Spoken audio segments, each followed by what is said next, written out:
Alright, a quick video on a doggy slash cat door I was installing on our basement door. This actually connects the finished area of the basement to the unfinished area here.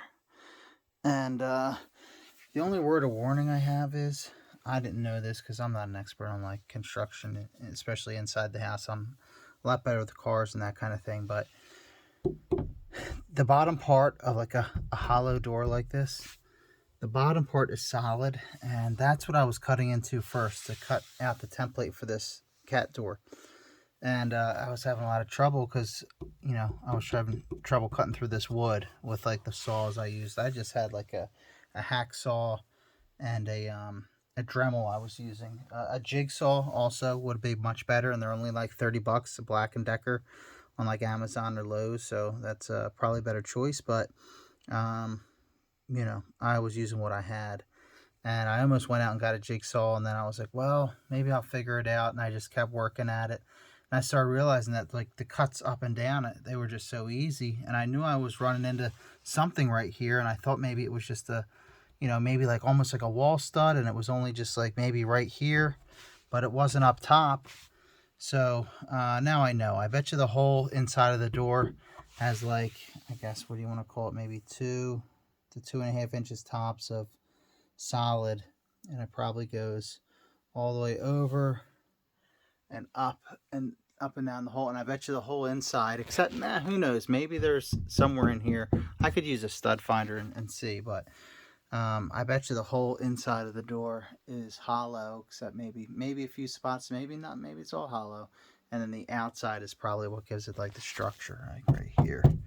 So if you're ever installing something like this, or you're ever making a modification to one of your inside hollow doors, just make note that you're going to run into like, a solid type of structure right here that might give you problems. So I didn't know that. Maybe it's obvious to a lot of people, but wasn't to me, so I figured I'd make this video. Also, jigsaw would be the way to go. I wound up getting away with just using this cobalt saw because it kind of is like a jigsaw at the end, and you can run it along this kind of like frame of the saw, and kind of like that's how a jigsaw operates. You can just push this metal part here flush against a surface and cut. And this isn't as good, but I was able to use it in conjunction with this Milwaukee Dremel I have, and I didn't have that attachment on. I had a little saw blade, like one of these. It's like a multi-material saw blade, and I would make a cut in with this on both sides of the door, enough to fit this saw in, and I could run it down like that, and then I could fit my cat slash doggy template in here.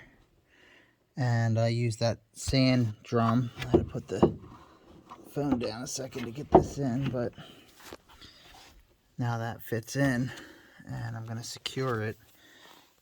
And I was using this little sand drum at the end of the Dremel to sand the outside to make sure like it was fitting in nice.